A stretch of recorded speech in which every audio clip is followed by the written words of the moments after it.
Hi friends, அஸ்ஸலாமு அலைக்கும். எல்லாரும் நல்லா இருக்கீங்களா? நாங்கள் ரொம்பவே நல்லாயிருக்கோம்.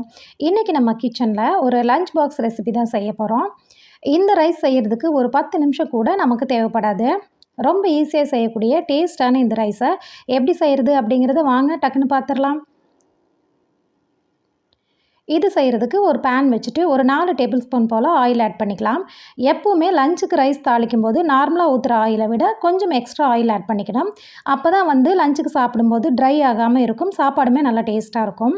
ஆயில் நல்லா சூடான உடனே கடுகு பொரிய விட்டுட்டு ஒரு பெரிய வெங்காயம் ஸ்லைஸ் பண்ணினது அதையும் உள்ளே சேர்த்துக்கிறேன்.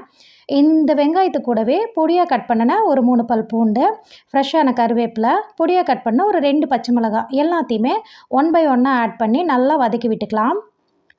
வெங்காயம், பூண்டு எல்லாமே ஓரளவுக்கு நல்லா வதங்கி வந்த உடனே நான் ஒரு பெரிய சௌசௌ எடுத்து சின்னதாக கட் பண்ணி வச்சுருக்கேன். எங்கள் ஊரில் இதை சௌசௌ, மேராக்கா அந்த மாதிரி சொல்லுவாங்க. உங்களுக்கு புரியும்னு நினைக்கிறேன். இதையுமே நம்ம கட் பண்ணி வச்சுருக்கிறத உள்ளே சேர்த்துக்கலாம். சேர்த்துட்டு ஒரு நிமிஷத்துக்கு மிக்ஸ் கொடுத்துட்டு ஒரு 1/4 டீஸ்பூன் போல் மஞ்சத்தூள் மட்டும் சேர்த்துட்டு மூடி போட்டு வேக விட்டுறலாம்.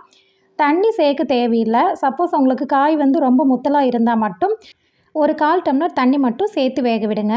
கட் பண்ணுறதுக்கு பதிலாக இந்த சௌசௌவை நீங்கள் துருவி கூட சேர்த்துக்கலாம். துருவி சேர்க்கும்போது உங்களுக்கு ஈஸியாகவே வெந்தும் வந்துடும். இப்போ சௌசௌ நல்லா வெந்துடுச்சு. வெந்த உடனே நமக்கு இதுக்கு தேவையான அளவு உப்பும் கூடவே நான் 1 டேபிள் ஸ்பூன் போல் பெப்பர் பவுடர் ஆட் பண்ணிக்கிறேன். நீங்கள் உங்கள் காரத்துக்கு தகுந்த மாதிரி பெப்பர் பவுடரை கூட்டியோ குறைச்சோ நீங்கள் சேர்த்துக்கோங்க. சேர்த்துட்டு நல்லா ஒரு மிக்ஸ் பண்ணி விட்டுருங்க. மிக்ஸ் பண்ணிவிட்டு இதை அப்படியே ஆற விட்டுறலாம். இந்த மேராக்கா நம்ம உடம்புக்குமே ரொம்ப ரொம்ப நல்லது. ஈஸியாக கிடைக்கக்கூடிய வெஜிடபிள்ஸ் தான் இது. இப்போ நம்ம ஆற வச்சுருக்கிற சாப்பாடை இது கூட சேர்த்து நல்லா மிக்ஸ் பண்ணி விட்டுக்கலாம். சாப்பாடு எப்போவுமே இந்த மாதிரி சாதத்துக்கு நல்லா ஆற வச்சு தான் சேர்க்கணும். சேர்த்துட்டு நல்லா ஒரு மிக்ஸ் கொடுத்துட்டிங்கன்னா சூப்பரான டேஸ்ட்டில் நமக்கு வெஜிடபிள் பெப்பர் ரைஸ் ரெடி ஆகிடும். இந்த ரைஸுக்கு நம்ம சைட் டிஷ் இல்லாமல் கூட சாப்பிட்லாம். ரொம்பவே சாஃப்டாகவும் இருக்கும், நல்ல டேஸ்ட்டாகவும் இருக்கும். சளி பிடிச்சிருக்கிற டயத்தில் இந்த மாதிரி பெப்பர் ஆட் பண்ணி வெஜிடபிள் ரைஸ் சாப்பிட்டா நல்லாவே ரிலீஃப் கொடுக்கும். ட்ரை பண்ணி பாருங்கள். இந்த ரெசிபி உங்களுக்கு பிடிச்சிருந்ததுன்னா கண்டிப்பாக ஒரு லைக் பண்ணுங்கள். இந்த மாதிரி சிம்பிளான டேஸ்டியான ரெசிபிஸ்க்கு நம்ம சேனலை புதுசாக பார்க்குறவங்க நம்ம சேனல் ஆஹா வேர்ல்டை சப்ஸ்கிரைப் பண்ணுங்கள். நெக்ஸ்ட் ஒரு சூப்பரான வீடியோவில் எல்லாருமே மீட் பண்ணுறேன்.